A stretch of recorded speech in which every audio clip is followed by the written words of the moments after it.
भगवान को सबसे ज्यादा पसंद क्या है? भाई नारायण बुलाओगे तो उनको पसंद क्या है जानोगे तब तो बुलाओगे। जिसको जो पसंद हो उसको देने से वो आ जाता है।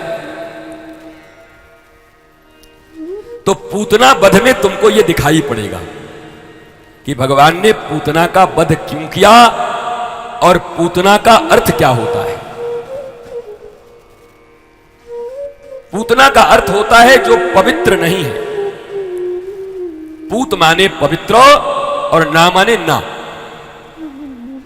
पवित्र नहीं है जो, उसको कहते हैं पूतना।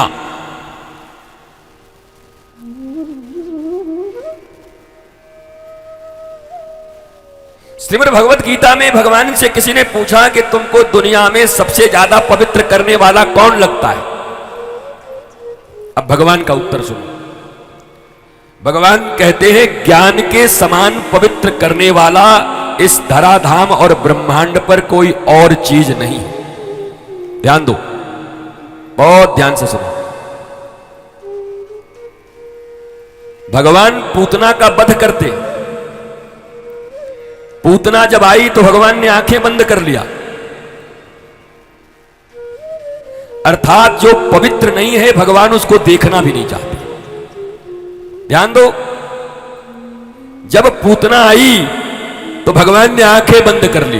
अब बहुत से ऋषियों ने बहुत सी बातें कही, इसलिए आंख बंद कर लिया, इसलिए आंख बंद कर लिया। सब ठीक है, भाव सब ठीक है, टीकाएं सब ठीक है, बट एक ही बात पक्की है, जो पवित्र नहीं है भगवान उसको देखना भी नहीं चाहते। तो पवित्र किसको कहते? नहाए धोआए, बिंदी लगाए, टीका लगाए, ओम नम नम नम नम नम नम करे, शिव जी पे जल चढ़ा दे, इसी को पवित्र कहते। यही पवित्रता है सिर्फ। पवित्र किसे कहते? तो भगवान ने गीता में उत्तर दिया, हे भारत, हे अर्जुन, इस पूरे ब्रह्मांड में ज्ञान के सदृश पवित्र करने वाला कोई वस्तु अभी तक बना नहीं है। अर्थात ज्ञान जिसके पास आ गया वो परम पवित्र हो गया, और उस परम पवित्र को भगवान अपने गोद में बिठा लेते हैं, अपने आंखों में बिठा लेते हैं। अब बताओ, भगवान के अनुसार, गीता के अनुसार और भागवत के अनुसार ही बता रहा हूं। कोई मनमौजी तुमको कुछ भी बता के चला जाए, पर शास्त्रों के अनुसार ही बताना पड़ेगा। शास्त्र विधि न विसर्जिते, शास्त्र विधि को विसर्जित नहीं किया जा सकता। क्यों? शास्त्र में जो लिखा है वही मानना पड़ेगा। भगवान भी वही मानते हैं। भगवान भी शास्त्र के विरुद्ध नहीं चलते। तो शास्त्र तो कह रहा है पवित्र की तरफ भगवान आंख भी नहीं खोलते, अपवित्र की तरफ। आज हमारो तो, हे लक्ष्मी नारायण, हमारा माइक कब ठीक करोगे? कब हमारे लिए एक बढ़िया माइक लाओगे जिसको बहते हुए पेंट की तरह मुझे बार बार ठीक नहीं करना होगा?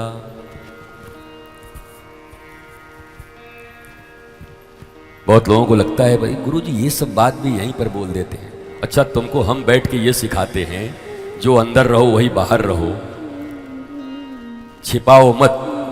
तो इसको हम मन में छिपा के रखें। हमारे मन में भी ऐसा आया कि हे लक्ष्मी नारायण, कब ऐसा माइक लाओगे कि यहाँ ऐसे फिट कर देंगे एकदम, तो हिलेगा भी नहीं। बार बार ऐसे पेंट उठा उठा के कब तक हम पतंग उड़ाते रहें?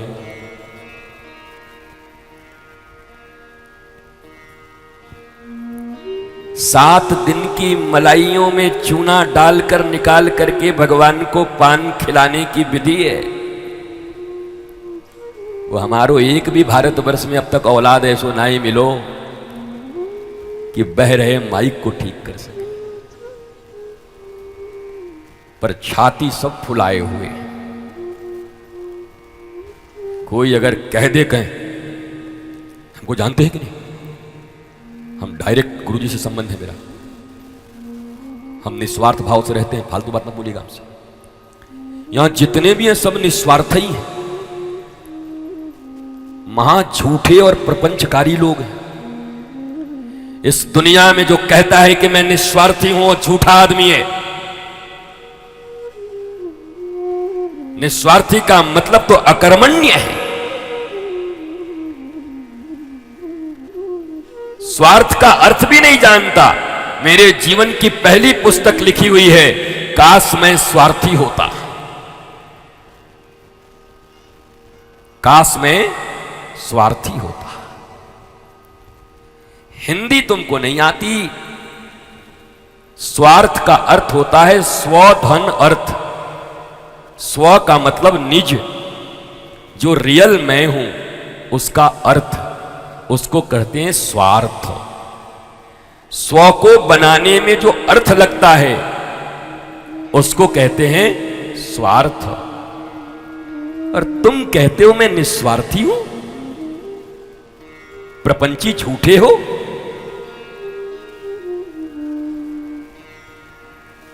उद्घोषणा ये करनी चाहिए कि मैं क्षुद्र और संकुचित स्वार्थी नहीं हूं, मैं स्वार्थी हूं पर उस विराट परमात्मा और सद्गुरुदेव के लिए स्वार्थी हूं, मैं निस्वार्थी नहीं। मत बोलना कभी, ये गलत वर्ड है। व्यासपीठ से चैलेंज करता हूं, निस्वार्थ हो ही नहीं सकता मनुष्य। ये सरासर तुम्हारा अहंकार है, रावण की वृत्ति है तुम्हारे भीतर में, जो ये बोलने को मजबूर करती है कि मैं निस्वार्थी हूं। कौन निस्वार्थी है इस दुनिया में? जो तुम्हारे प्रेम के बंधन, रज्जु बंधन में बंध के आया हो, वहां तो प्रेम का प्रकाश ही ज्यादा जरूरी है। कैसे ज्यादा प्रेम और उमड़े बढ़े तो सात्विकता, पवित्रता, जब व्यक्ति प्रेम करता है तो उसके प्रेम की सारी क्रियाएं अद्भुत हो जाती, सूक्ष्म हो जाती, बड़ी प्यारी हो जाती, छोटी से छोटी चीज प्यारी हो जाएगी। प्रेम नियम बना देता है, नियम से प्रेम नहीं होता। प्यार करो नियम बन जाएंगे, और 50 नियम मैं लगा दूं तो प्यार कभी नहीं कर पाओगे। बोला इसका तो नियम ही बहुत ज्यादा है। पर प्रेम हो गया तो सैकड़ों नियम का पालन हो सकता है। पर टेकन फॉर ग्रांटेड मत लेना कभी गुरु को, गोविंद को। लिया था गोपियों ने, भगवान रास में बुला लिए, हाथ पकड़ लिया। वो गोपी जिन्होंने भगवान के लिए अपने सारे परिवार का परित्याग कर दिया, छोड़ दिया, चली गई रात्रि में बंसीवट में, कोई आगे पीछे नहीं रहा।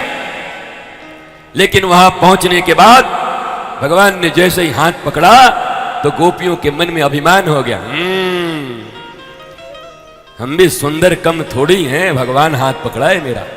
ठाकुर बोले बताओ, हम तुम्हारे भक्ति और प्रेम से प्रसन्न होकर, तुम्हारी बड़ाई करके, तुम्हारे सौंदर्य का, तुम्हारे रूप का बड़ाई करके तुमको पकड़ा, तुम्हारे साथ नृत्य करने के लिए सोचा। अरे मैं आत्मा राम हूं, पूर्ण काम हूं, श्री कृष्ण हूं, और तुम अहंकार कर गई, सुंदरता का अहंकार हो गया। मैंने तुम्हें बताया था श्री कृष्ण सुंदर नहीं है, सुंदरता जहां से पैदा होती है उसके मालिक है। He is not beauty, he is beauty incarnation. वहां से पैदा होता है सौंदर्य। तो अब कृष्ण को सुंदरता का अहंकार दिखाओगे? लक्ष्मी जिनके पांव दबा रही है, उनके पास 22 तोले का सोने का चेन पहन के दिखाओगे, भगवान देखो, भगवान कहेंगे भिखारिनी। लक्ष्मी हमारे पांव को बैठ करके दिन रात दबाए जा रही है। जिस लक्ष्मी के पीछे आधी दुनिया उल्लू हो गई है, लक्ष्मी का वाहन उल्लू है। या तो विष्णु के साथ बुलाओ, और उल्लू के साथ अगर आई तो तुम्हारी बुद्धि तो जरूर बना देंगी अपने वाहन के जैसा। तुम सब बताओ, घरों में कौन सी लक्ष्मी चाहते हो? लक्ष्मी नारायण चाहते हो कि वाहन वाली लक्ष्मी चाहते हो? बोलो। वाहन वाली लक्ष्मी आएंगी तो लक्ष्मी का वाहन उल्लू है। लक्ष्मी जब अकेली आती हैं तो जिसके पास आती हैं पहले इसकी बुद्धि को उल्लू जैसा बना देती। काफी उल्लू बैठे हैं। यहां नहीं, यहां तो सब लक्ष्मी नारायण वाले हैं। दुनिया में अब हैं तो यहां भी, तब क्या कहूं, मैं कहना ठीक नहीं लगता। तो लक्ष्मी जी को सदा विष्णु के साथ बुलाओ, हे लक्ष्मी मां आप आओ आओ आओ, पर धीरे से कान में कह देना, आना तो नारायण को लेके आना। क्यों, मैं अकेले नहीं आ सकती? नहीं नहीं, आप तो मां हैं, आपका स्वागत तो है, पर अपना क्या है कि नारायण को लेके आइएगा। नहीं आऊंगी, मत आइएगा। है साहस? बाप बाप बोल जाओगे इतने में। लक्ष्मी कह दे नहीं आऊंगी, मत आइएगा। क्यों? क्योंकि तुम्हारी निष्ठा, तुम्हारा भजन अगर नारायण के प्रति है तो लक्ष्मी सारी दुनिया में चंचला हैं, कहीं टिकती नहीं। टिकती हैं तो केवल जब नारायण के चरणों को लेकर के दबाती हैं तो चुपचाप टिकी रहती हैं वहां पर। नारायण आएंगे तो लक्ष्मी को आना पड़ेगा, जाएंगी का? तुम लोग चक्कर में पड़े हो, नारायण को हटा दूं और लक्ष्मी बुला लो। साधारण मजदूर की पत्नी को बुला लो, ए तू मेरे घर आ जा, मजदूर भी होगा तो कूट देगा। तेरी हिम्मत कैसे हुई रे मेरी पत्नी को बुलाने की? और तुम दुनिया के मालिक के पत्नी को बुलाना, रोज बुलाना चाहते हो। आ जाओ लक्ष्मी माता, आ जाओ आ जाओ आ जाओ। तो नारायण अब तक कूट काट नहीं दिए, कम बात है तुमको। हनुमान जी को भेज करके मरवा के गदा से कमर तोड़वा देते अब तक।